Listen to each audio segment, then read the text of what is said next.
ఇది హెల్మెటెడ్ Guinea Paul పక్షి.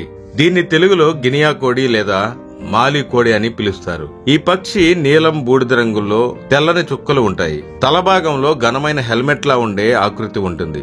ఇవి సమూహంగా తిరిగే స్వభావం కలిగిన పక్షులు. కోడిలా ఉండే ఈ పక్షులు ఎక్కువగా ఎలుకలు, పురుగులు, గింజలు, చిన్న జీవులు తింటాయి. రైతులు వీటిని ఆహారం కోసం, పొలాల్లో పురుగుల నివారణ కోసం పెంచుతారు. ఇవి ప్రమాదాన్ని ముందుగానే గమనించి శబ్దం చేయడం వల్ల అలారం పక్షులుగా కూడా ఉపయోగిస్తారు.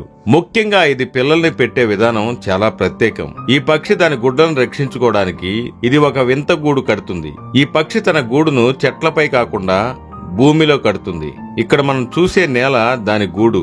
గుడ్లు పెట్టే సమయం వచ్చినప్పుడు ఇది నేలను తవ్వి గుంటలో గుడ్లు పెడుతుంది. గుడ్లు పెట్టిన తర్వాత ఎవరికీ సందేహం రాకుండా నేలను చక్కగా మట్టితో కప్పేస్తుంది. ఎక్కువగా ఆడపక్షులు ఇలాంటి గూళ్లను నిర్మిస్తాయి. కొన్నిసార్లు మగపక్షులు కూడా వీటికి సహాయపడతాయి. అయితే మీకు ఇక్కడ ఒక సందేహం రావచ్చు, ఈ పక్షి తన గుడ్లను పొదగదా అని. నిజానికి ఈ పక్షులు గుడ్లను పొదగవు.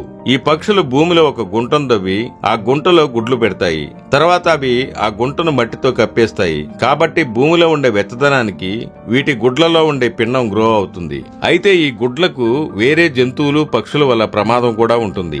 ఇసుకను తవ్వి గుడ్లను తినేస్తాయి. ఇలాంటి ప్రమాదాలను తప్పించుకున్న పిల్లలు తర్వాత గుడ్లలోంచి బయటకు వచ్చే సమయంలో పిల్లలు వాటికి అవే నేల నుంచి బయటకు వచ్చి తమ తల్లిని వెతుక్కుంటాయి.